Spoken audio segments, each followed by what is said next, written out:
for a peaceful 2012 demonstration against nuclear weapons of mass destruction at the U.S. government's top-secret Y-12 nuclear weapons facility in Oak Ridge, Tennessee. So when you hear Sister Megan explain that her reasons for demonstrating were renouncing and denouncing and exposing nuclear weapons or any crime, we're all invited, humanly speaking, we must expose and oppose crimes against humanity. There's only one thing to do, and that is anybody who is available and free to expose and oppose nuclear weapons of mass destruction. She makes it sound so simple and logical that when you hear a call to action like that from a woman like that, it's possible to think that maybe we can join together to eliminate this seat that we all share. Nuclear hot seat, what are those people thinking? Nuclear hot seat, what have those boys been drinking? Nuclear hot seat, the corium is sinking. Our time to act is shrinking, but our activists are linking. Nuclear hot seat, it's the bomb.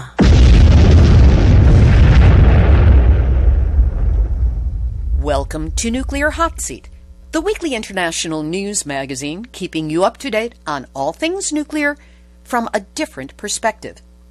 My name is Libby Halevi. I'm the producer and host, as well as a survivor of the nuclear accident at 3 Mile Island from just 1 mile away. So I know what can happen when those nuclear so-called experts get it wrong. This week, for the holiday season, we revisit an inspirational interview with Sister Megan Rice, the 85-year-old nun and anti-nuclear peace activist who, with 2 comparably senior accomplices, broke into the Y-12 site in Oak Ridge, Tennessee, often referred to as this country's Fort Knox for uranium. After their brief, peaceful protest, they were tried by our government on sabotage charges and found guilty.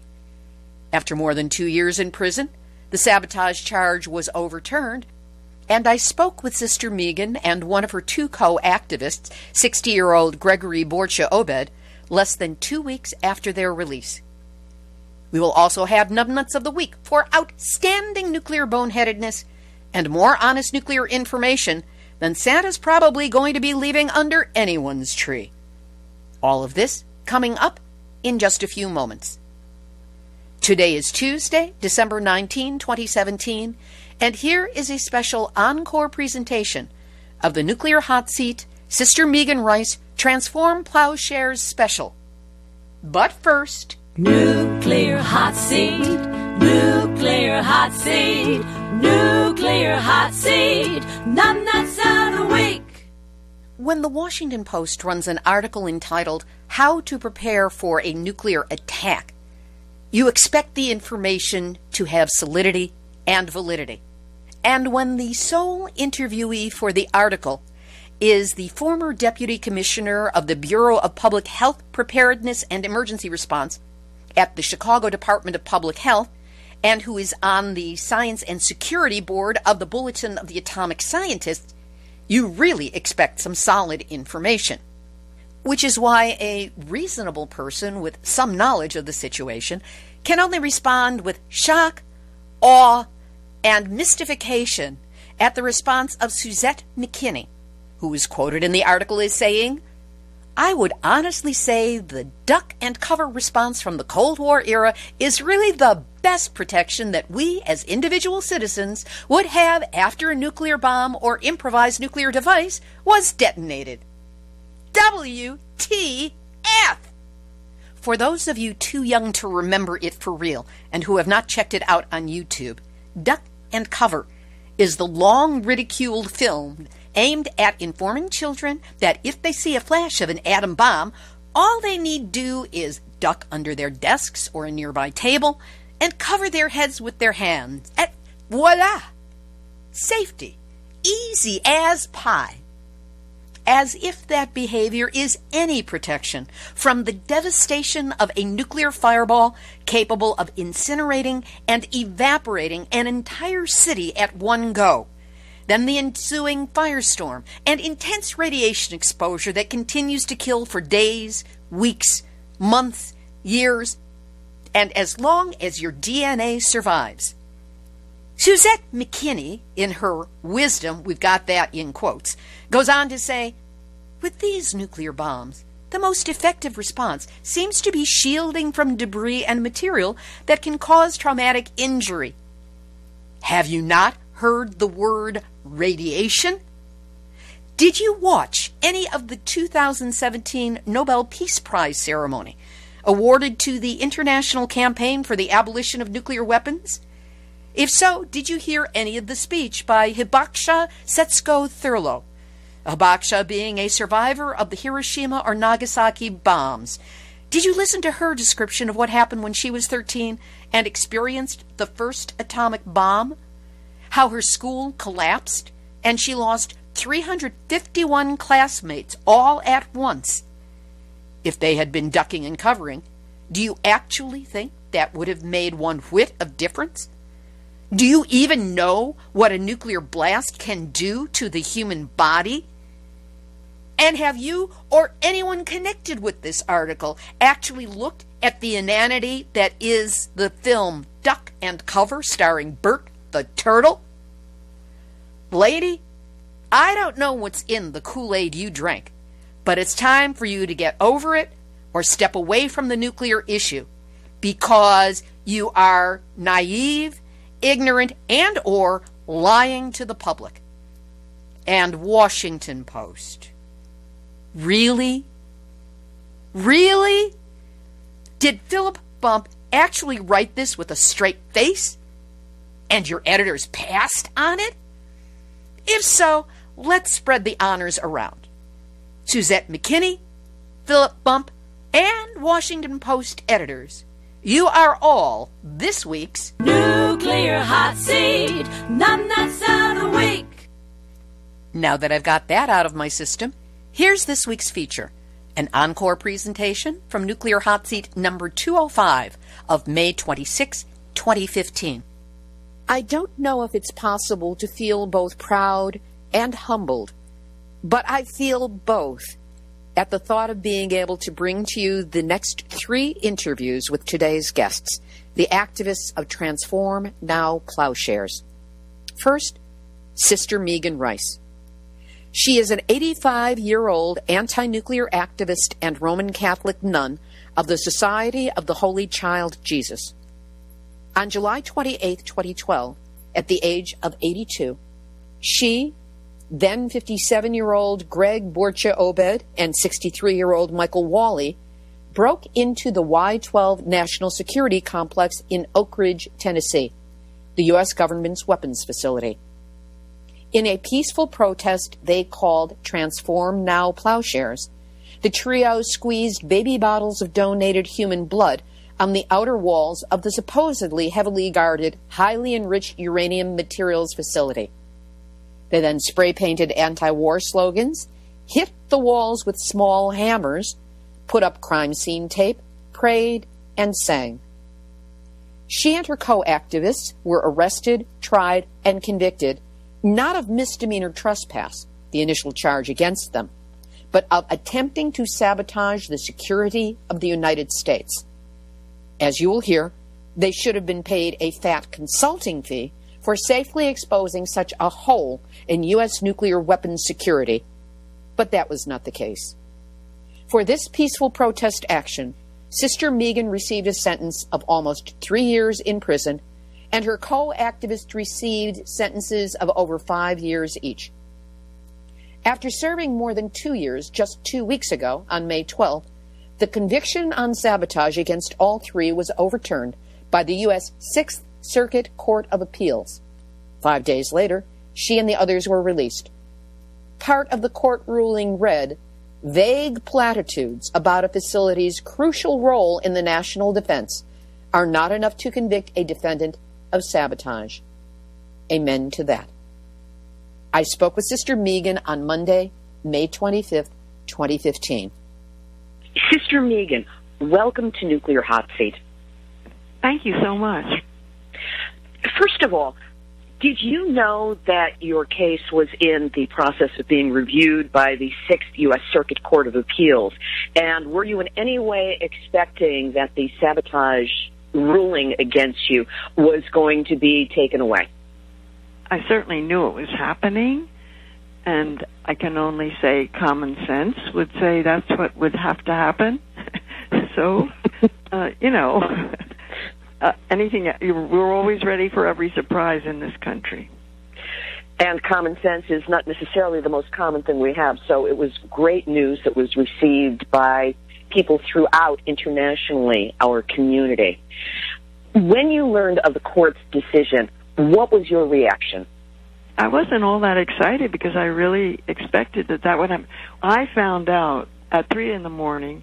I was listening to the BBC, and it was just a tiny little announcement at the end of a 6 or 7 minute summary of the world news.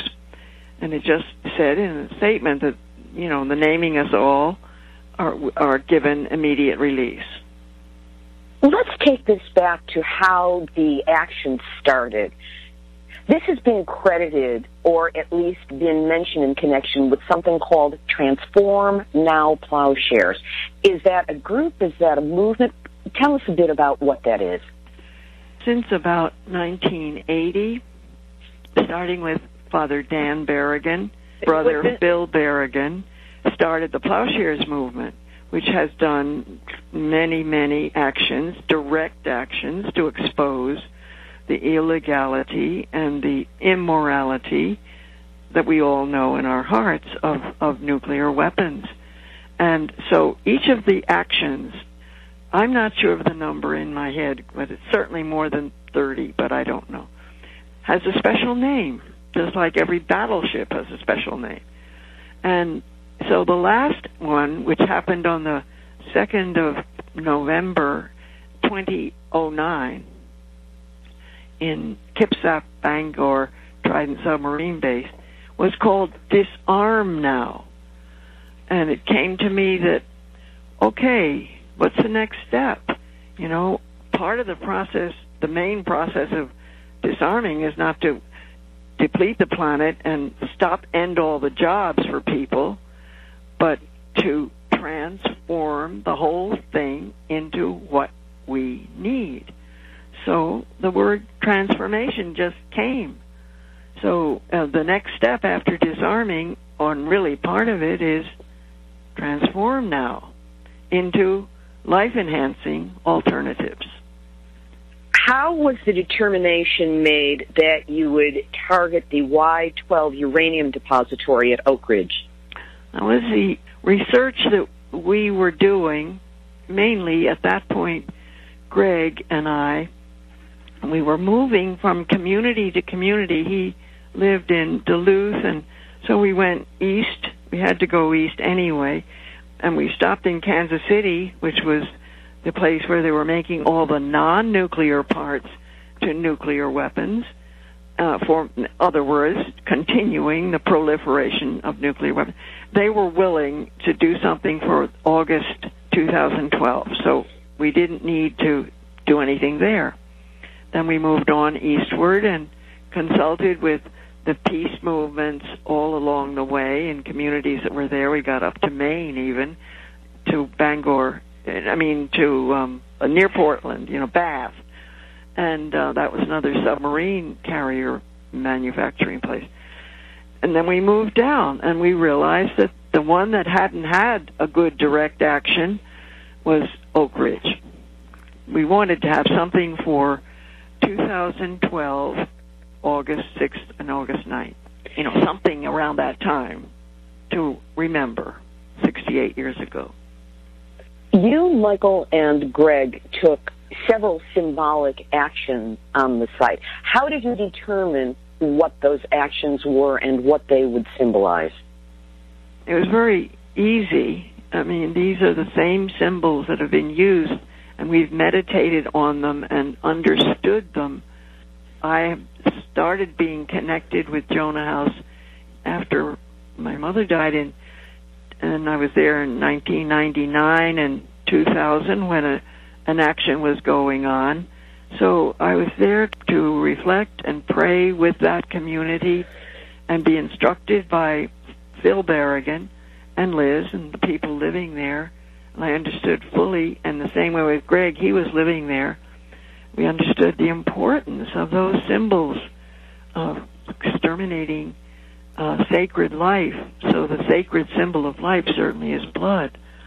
And to show that to the workers without having to say anything was very educative, and renouncing and denouncing and exposing nuclear weapons or any crime. We're all invited, humanly speaking, we must expose and oppose crimes against humanity. How supportive was your order as you were making these plans and going into this action? When I came back from Africa, I asked where I felt I could, work best in this country. And I had been to the nuclear test site in Nevada 20 years before. This is 2003 and 4 now, really mainly 2004. And I realized that they needed somebody in Nevada, so I was allowed to do community work there and help out with that peace movement for the next 6-7 years. But I was then realizing that was nuclear testing, and the action at Kipsack Bangor in the state of Washington had made me see, was 2 years later, that nothing really had happened. So we were ready to make another message. And so I asked to be able to focus just on nuclear weapons for a year. And they were very, very supportive of that. And I didn't have to say what I was doing. We are an order with whose charism or whose mission is to meet the wants of the age. And we have been studying what are the wants of the age since we began, encouraged by our founders, Cornelia Connolly, in 1846. So we've been constantly searching to meet the wants of the age. And I could see that this couldn't be a more important want of the age to meet, to try to meet. Let's take this into the action itself. At the point that you were dropped off and you were facing that chain link fence, as you were about to go in, what were your thoughts? What were your feelings? Were you scared? Was this a profound moment? Did you pray beforehand? How did this get started? We had like an 8-day retreat before that in the area of Knoxville with the people who were very happy to be part of this designing and shaping of what would happen, and just the wonderful grace of energy in our shared prayer through the 8 days. And we had known from satellite, whatever, I didn't have to worry about that, exactly what and where. And so we were dropped off not in front of the chain link fence, but before the woods. We were able to mount the ridge, which is Oak Ridge, in the dark, and we just followed and we just walked through, no path or anything. We just headed to the top, winding our way, and obviously we were led, and then we finally, after about 2 hours going up, we reached it, and I wasn't even thinking about being afraid because we were getting through and nobody was stopping us. And we could look down on this. It was probably 4:30, so before dawn, and we just were able to move right on down. And we were inside the first the outer fence was still in the woods. That didn't take any time. And we closed it up, with little plastic ties. Very short, right angle, 2 sides of a triangle, so that we could slip through with a flap. And we were all rather thin people, and it was very easy. And then we got to the top of the ridge and looked over, and then we just kept on going. We saw that security car just drove by. We saw it drive back, and then we just started and got to the first of the last 3 fences. Couldn't have been 5 minutes to get through one. Nothing was electrocuting us. We just moved on and got through 3, and we were there by 4:45, and I had looked, last time I looked at my watch, it was 4:45, And we did exactly what we knew we were going to do, totally unimpeded. And it took maybe 10 minutes, maybe, you didn't look at your clock, but not long at all. And then we had finished the 3 or 4 things we planned to do quietly, not having any, we were all very focused. And then there's way down at the opposite end of the building, which is very long, this van that had been driving around the roadway before drove right next to the building, probably 25, 30 feet inside the last fence, I guess. I don't really remember. I couldn't measure exactly. And anyway, it drove very slowly up to us, and we were ready to meet it. And we bowing before them. It was just that one man, Kirk Garland. And he was willing to listen to we just were ready to read to him why we were there. And that is available, and I hope people know that. We wrote that during the retreat, in the 8 days before. Given a link to it, I will definitely post it up on the website in connection with this episode so that people can actually read what you said. The 2 things that we brought in were the statement, and then the second one was the indictment, a list of what laws were being infringed by continuing the manufacture, testing, use, and storage of nuclear weapons. So it sounds like, rather than what has been reported, that you were there for 2 hours before a guard showed up, that it was really a relatively short period of time. It's always, I find that it's just a mistake. We landed on the downside of the ridge, probably, I think it was by 2 or 2:30. So we were looking at it by 4:30. Okay, so it could be like 2 hours to get up the hill. But the actual action itself, it sounds like it took maybe 10 to 15 minutes. Yeah, certainly 20 at the outset, at the most. Anybody could have done it in that little time. How did the guard respond when he suddenly came upon the 3 of you on this site? Yeah, well, it wasn't all that sudden. It was slow. He responded just by looking at us. We could hear him saying on the phone, his cell phone, "They're peace protesters. You better send somebody along," something like that.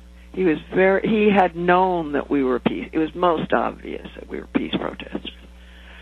And he had had that experience. He had been at Rocky Flats for many years, and then somewhere else. And, you can always tell when they're peace protesters. How were you treated by the authorities when they did show up? I felt that they were, there was the second person was nervous and had his gun and this and that, but it was very gently. We were handcuffed and told to sit on the ground, and which we did. This is now 5:15, 5:30. Took a little while for the more vans to come. And we were on the ground with our hands cuffed at the back, with our ankles cuffed. From then on, we watched the sun come up. People gradually, undressed, because it was Saturday morning. Those that were higher up in the line of the marshals spoke very politely to us. Do you want to answer some questions? You don't have to without your lawyer, kind of thing. And then we sat there. It wasn't until maybe 10 o'clock they brought 3 collapsible chairs, but we would stand up, just because it was stiff and all that, and they had to help me get up. You'd stand maybe every 20 minutes for 5 minutes or something like that. It took them all that time to get their act together, in other words. You were initially charged with misdemeanor trespass, and then suddenly the charges were upped to damaging a defense facility under the Sabotage Act, which carries a sentence of up to 20 years in prison. And there was also the charge of causing more than $1,000 damage to government property, which carries up to 10 years in prison. Why do you think the charges against you were so dramatically increased in their severity? Obviously, they didn't want a trial. They thought we would try to get out easily with a plea bargain. Oh, was that the strategy? Oh, absolutely. They always want plea bargains. Was there any question in your mind about taking the plea bargain? No or you question. all along? No possibility of a question. And what did you hope to accomplish with the trial and the resulting visibility? To doing what we had to do. It's the obligation of we're all equally responsible to expose and oppose known crimes. So there was nothing else we could do but do it in order to make a very clear message quickly. I know you take your ministry with you wherever you go, and you ended up spending over 2 years in prison. What was it like for you in there, and what sort of work were you able to do or were you moved to do with the women who you met there? I would say I was more ministered to than ministering. Ministry, we believe, is totally shared. It's a giving and a sharing and a receiving, and none of those can be exaggerated in order to be harmoniously accomplished. And it happened to me. I received as much as I shared, as much as I gave. We always say in West Africa, go by opposites when you're in the reality of the thing. Nobody could imagine what the reality is until we experience it. And I have been overawed by amazingly strong and gifted women and some compassionate men. There were not many for me to interact with, but some were very respectful and interacting that way. But of course, I was fellow inmates. And I also had a lot of time to interact with the world because I did try to respond in some way to everybody who has written, either by a joint letter, because people need to be honored. I mean, everybody is involved in this, and equally, whether they're writing letters, whether they're sitting at home with their arthritis, or whether they're just, sending the energy through prayer to harmonize and heal the world. And it's just part of that grand scheme of healing the planet of its wounds. And being healed, of course. In this time between your release and the fact that you're going to still have to go back to court for resentencing sometime this summer on the one remaining charge, what are your plans for this period of time before you find out finally whether they are going to put you back in jail or whether they're just going to declare time served and let you go? I haven't had time to do any planning. My time has been taken up and programmed by something ever since we were released last Saturday evening at 6 o'clock. So I just followed what was the next call for, the next day, what had emerged. I had a remote plan. I knew that I could, get a medical checkup immediately, and then some recommendations in the same building to see whatever I needed, slight checkups, which were very, very minor. And everything is very mild, and I don't have anything to worry about. It's just very practical things. So I'm just staying nearby and accomplishing those things and trying to respond to telephone calls from people like you. We haven't even had a chance to talk to each other, Mike and Greg, because Greg was in transit, and there just hasn't been time for me to dial them and nor them to dial me. Were you in contact at all during the time that you were in prison? Not really. We were meant to be, but Greg got his paperwork done coming from Leavenworth, but each of the places where I was just didn't respond to it. We had a right to be in touch with each other, but we couldn't. They never came and told me it's okay to do it. In your mind, where would you like your action to lead? What do you want to happen now? And given that the listeners to Nuclear Hot Seat are international, we have 38 countries that listen to this show on a monthly basis, what can we do to support you in where you want this to go next? I don't think that I'm seeking support for me. There's only one thing to do, and that is anybody who is available and free and carrying on with what they're all doing to expose and oppose nuclear weapons of mass destruction. And I see that people each has their own gifts of creativity, their own style of doing it, and I totally honor, I'm going to say you, and I'm speaking to all the people that you're in network with. And thank you. And just carry on and continue to see how we can make this message, more, and just react to the denial of the Non-Proliferation Treaty Conference, the review that just ended on Friday. And let's support the ray of hope there, the countries that are just getting out of that thing because they failed. New York Times doesn't even mention what was happening at the UN for the last month. So we all need to get in touch with the people who are involved in these international treaties, and what can we do? How can we speak out? Because we are the majority, we're not the minority. Sister Megan Rice, you are one of my heroes. I am honored to be speaking with you. I support you, and if there's anything I can do to help you in the future, please do not hesitate to let me know. You're doing it, dearie. You're on it, so this is a mutually assured admiration society. Should we say that? Thank you so much for that. Sister Megan Rice, you are a hero to so many of us, and I am deeply honored that we've been able to spend this time together on Nuclear Hot Seat. Bless you, dearie, and divert to what you're doing. You're doing a great job, and thank you. Sister Megan Rice. We'll continue with the Transform Now Plowshares special in just a moment.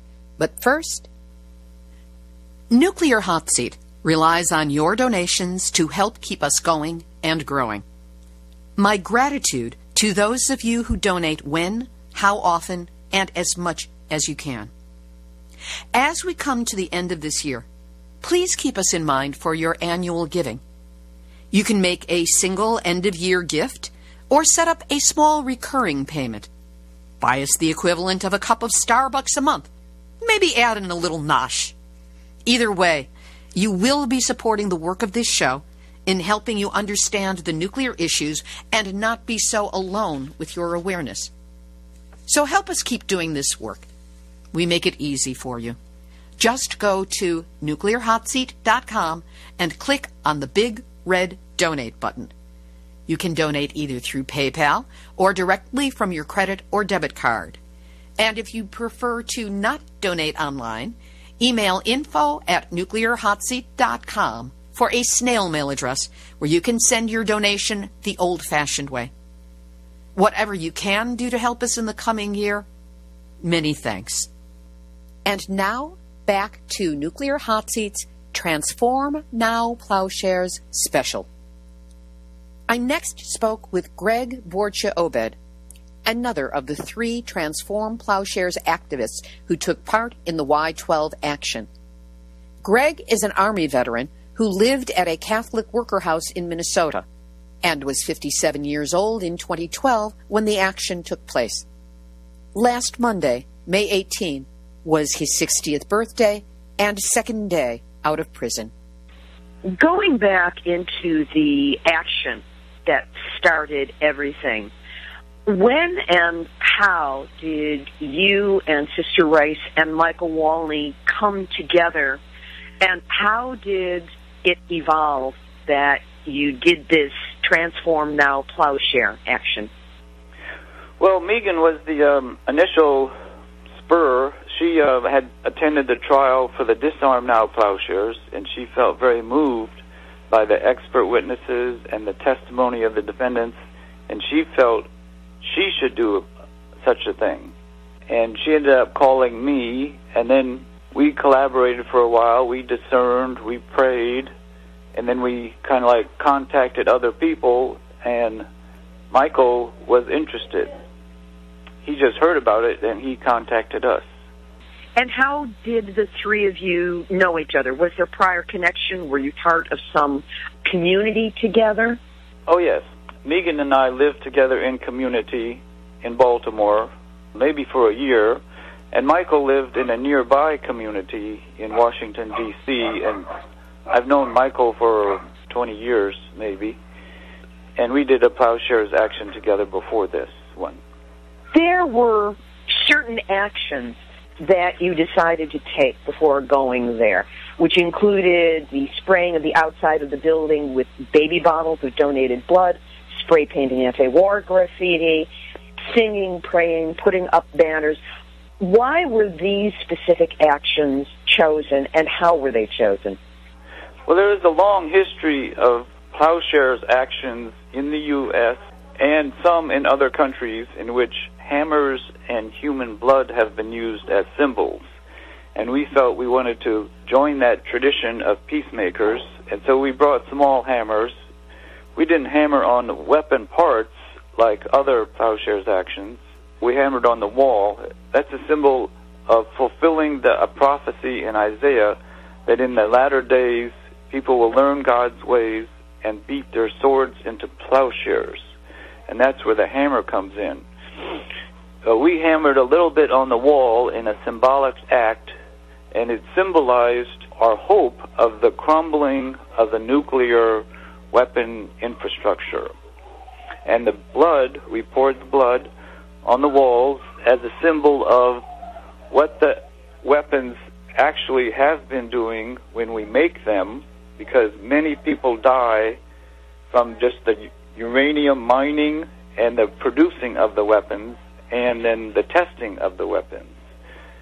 Rosalie Bertell estimated that 10 million people have died just from the making of the weapons. And so it was a symbolic act to say we are against this killing, this potential mass murder of the planet, and we're willing to give our blood to prevent more bloodshed.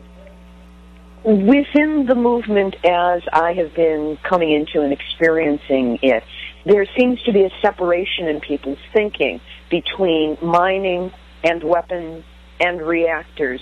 Do you agree with this separation or not, and what would your reasons be? When I was in the prison, I read a book by Robert Gleason, forget the title, but it had to do with nuclear power and nuclear weapons. And he makes the point, and quotes other people, that when you make a nuclear power plant, the waste material from that is fuel for our nuclear weapon. You can alter that, enrich it, not too difficultly, and make a weapon. And so what he says is, if you're against nuclear weapons, you really need to be against nuclear power also. And that when we, as a nation, promoted nuclear power all around the planet in all these other countries, those are precursors of potential nuclear weapons. Going back to the actual action that you took, what did you do to prepare for it, and what did it take to get you to the point that you were actually in front of that first chain link fence? Well, we spent many weeks in prayer and discernment and study. We studied the issues regarding the 3 nuclear weapons plants that have been proposed by Obama, and then Congress had given the money for them. And so we knew from studying the Nuclear Non-Proliferation Treaty that this trend of modernizing our weapons, nuclear weapons, is illegal. From our viewpoint, from the Nuremberg treaties, if you are aware of your government committing a war crime, you have a right and a duty to take steps to intervene in that war crime. And we understood that the building of this next weapon factory, they call it the uranium processing facility, that would be a further war crime.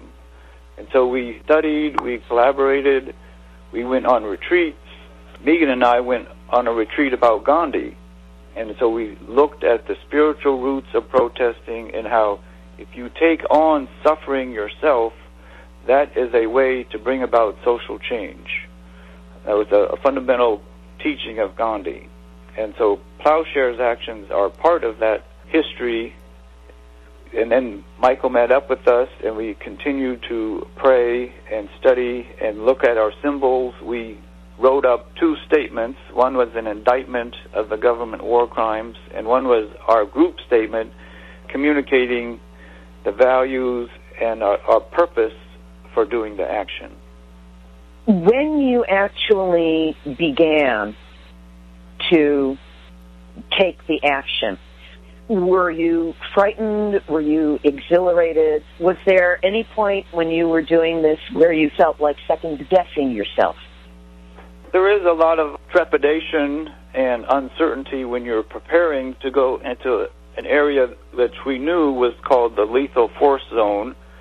We wanted to go all the way up to the building, and we knew there were these high security fences, but we also knew from our faith and from other Plowshares actions that, surprisingly, the Spirit does lead people to complete and to do the hammering and the pouring of blood. And so we were very hopeful also. Now, during the action, when we approached that inner fences that said lethal force zone, and we knew there was some kind of technology for motion detectors and maybe microwaves, they even said in advance there's other technology that they weren't publicly saying. So when I approached that with Megan and Michael, the thought did come to me, we're not going to make it. This is just too advanced, too difficult, and we should turn around.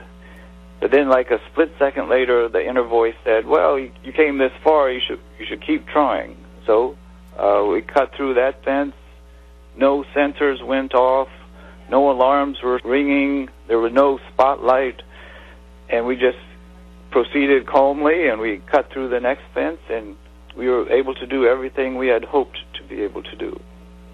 How long were you actually at the site before the guard showed up, and what were you doing when he did appear? Well, it is a big facility, and there's a long ways over the woods and all. So we cut through the first fence, and then it was maybe an hour or more, but there's not sensors by the first fence. There's not even barbed wire. But once we cut through those last 3 fences, it might have been 10 or 15 minutes when we get through the last fence to when the guard came. And then we had poured the blood, we had spray painted, we had put up this is a crime scene tape, and we had put out the other symbols of the bread and our leaflets and the books that we brought. Michael was still spray painting at the time, but Megan and I had finished all the work that we had done. So it did feel like a very complete action when the guard arrived. How did the guard respond to you, and did you feel in any way in danger when he did find you? The first guard was very professional, we felt. He was calm, he was rational, he spoke to us, we spoke to him, he understood we were protesters, we said we were here, we were led by God, we gave him our statement, we read our statement to him, we sang songs. This Little Light of Mine is one that I recall. And he was not a threat. He was not hurtful or harmful to us. Were there other guards who came to back him up, and did the situation change then? Yes. The second guard, I believe, was his supervisor, and he was very belligerent, and he gave the order to put on the handcuffs very tight and then refused to loosen them. And that caused a great deal of pain, especially to Michael and I. Michael's wrists were bleeding by the time we were brought to the county jail, and one of my wrists was completely numb, like for months later, because he really abused his authority, I believe. Now, the 3 of you were initially charged with misdemeanor trespass and destruction and depredation of government property, all of which are misdemeanors. But then the charges were changed to damaging a defense facility under the Sabotage Act, which carried a sentence of up to 20 years in prison.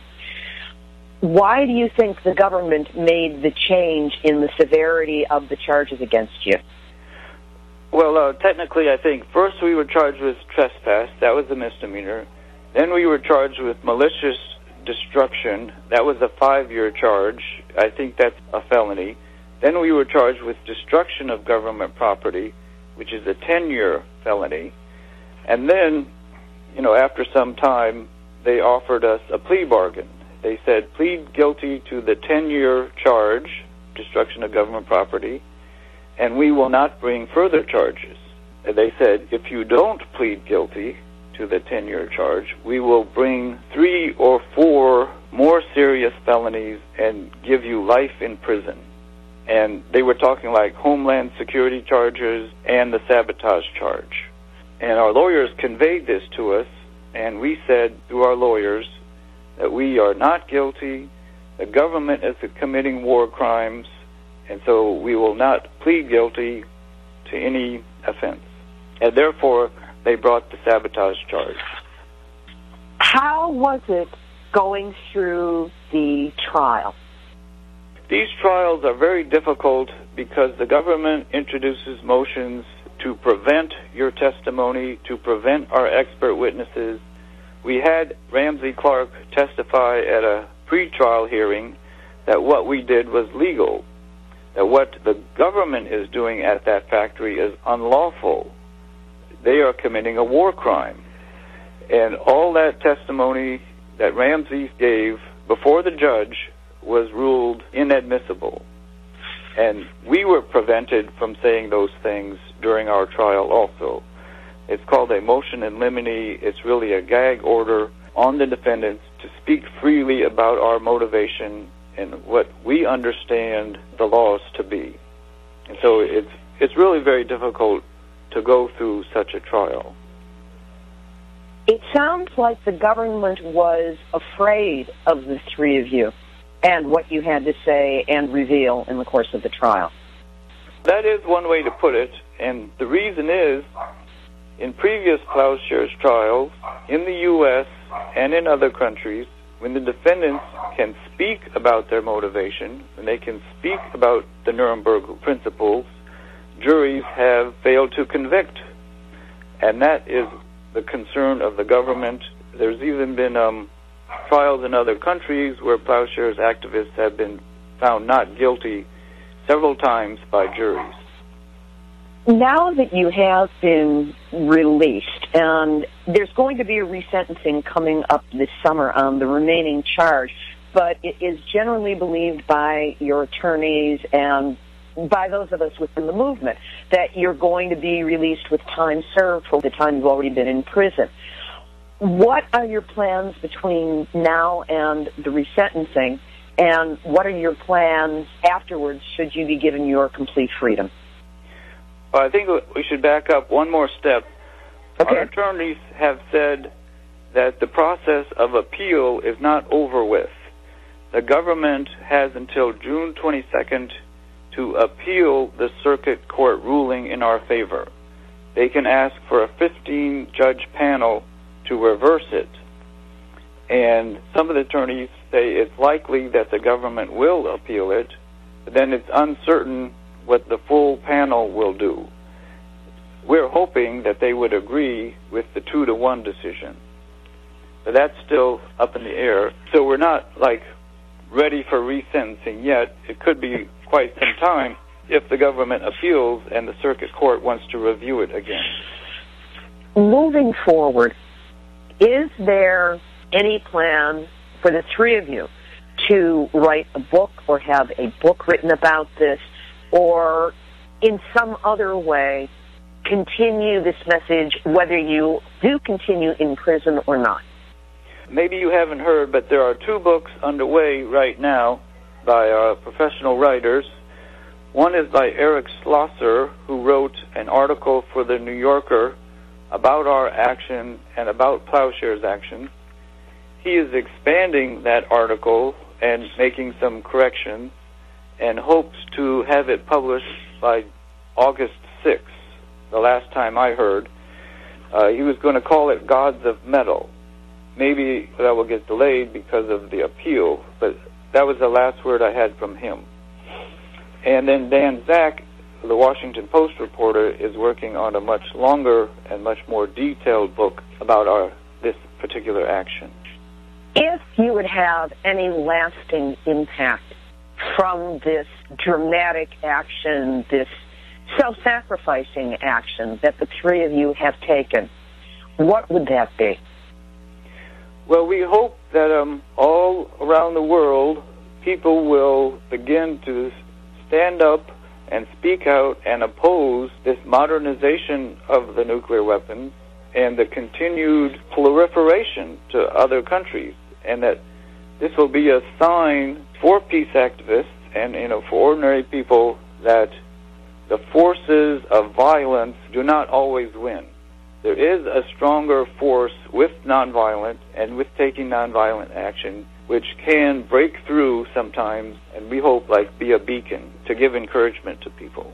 And if there's anything that the international listenership of Nuclear Hot Seat can do to support you moving forward, what would you ask of us?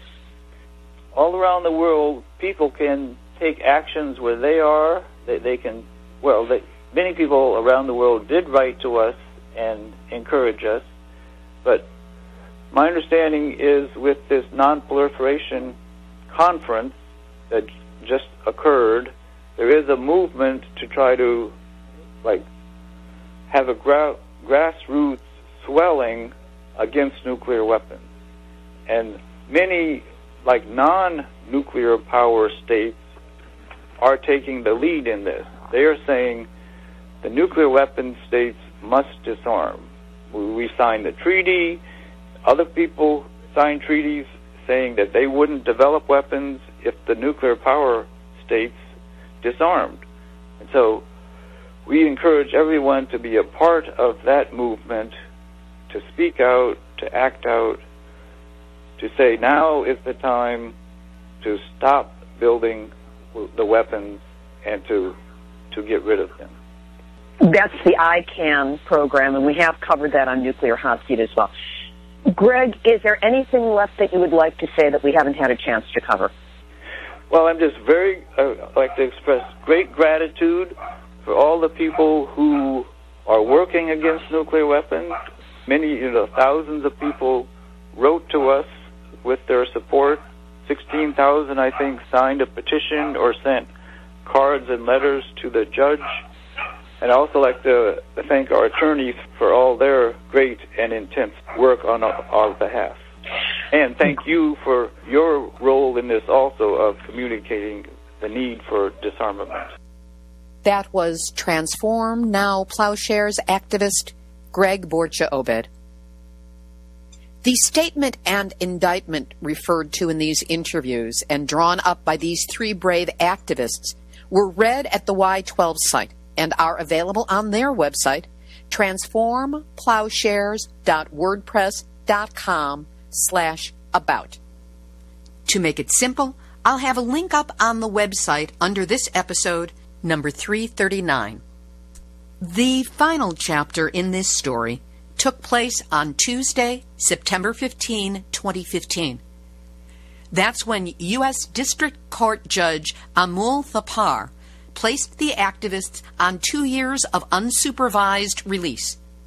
During that time, the activists are free to go anywhere they like, as long as it's not onto the grounds of any nuclear facilities, which are prohibited. During this hearing, the activists asked the judge to reduce the amount of restitution they were ordered to pay for the damage at Y12, nearly $53,000. Unfortunately, he denied that request. This is what Nuclear Hot Seat does.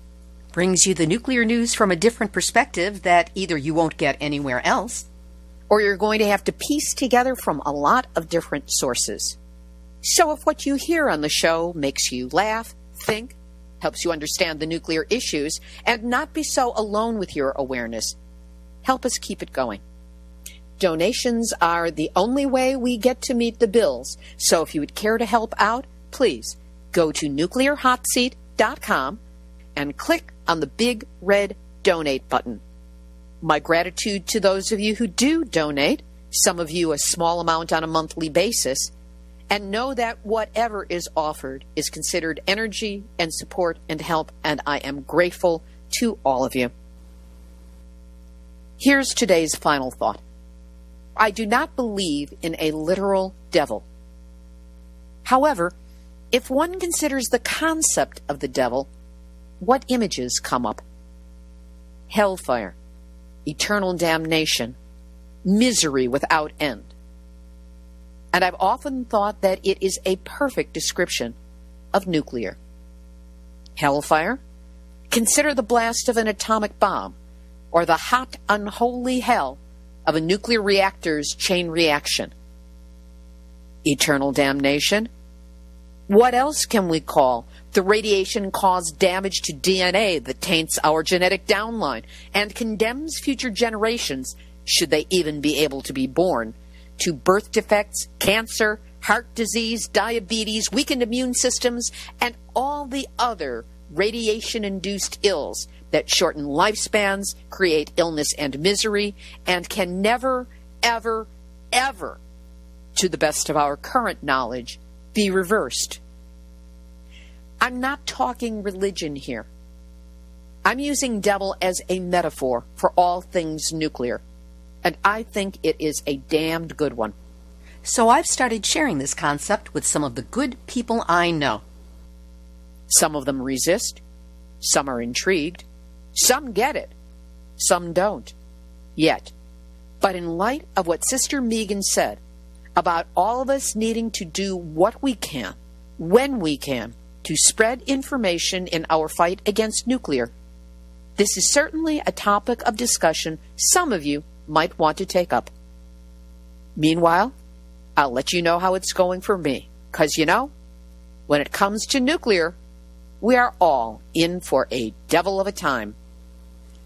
This has been a special encore presentation of Nuclear Hot Seat for Tuesday, December 19, 2017. Theme music and Numbnuts of the Week jingle written by me, sung by Marilee Weber, accompaniment by John Barnard, and recorded at Winslow Court Studio in Hollywood. If you have a story lead, a hot tip, or a suggestion of someone to interview, send an email to info@nuclearhotseat.com. We are copyright 2015, Libby Halevi and Hardistry Communications.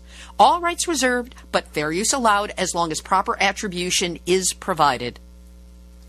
This is Libby Halevi of Hardistry Communications, the heart of the art of communicating, reminding you that the three-piece activists, Sister Megan Rice, Gregory Boertje-Obed, and Michael Walli, are home for the holidays for the first time in 3 years. And we here at Nuclear Hot Seat wish all of them a Merry Christmas and a peaceful New Year. Same to you out there who are listening as well, along with a reminder not to go to sleep, because we are all in the Nuclear Hot Seat. In honor of Sister Rice and her two co-activists, a little different music to close us out today. This little light of mine, I'm gonna let it shine. This little light of mine, I'm gonna let it shine. This little light of mine, I'm gonna let it shine, let it shine, let it shine.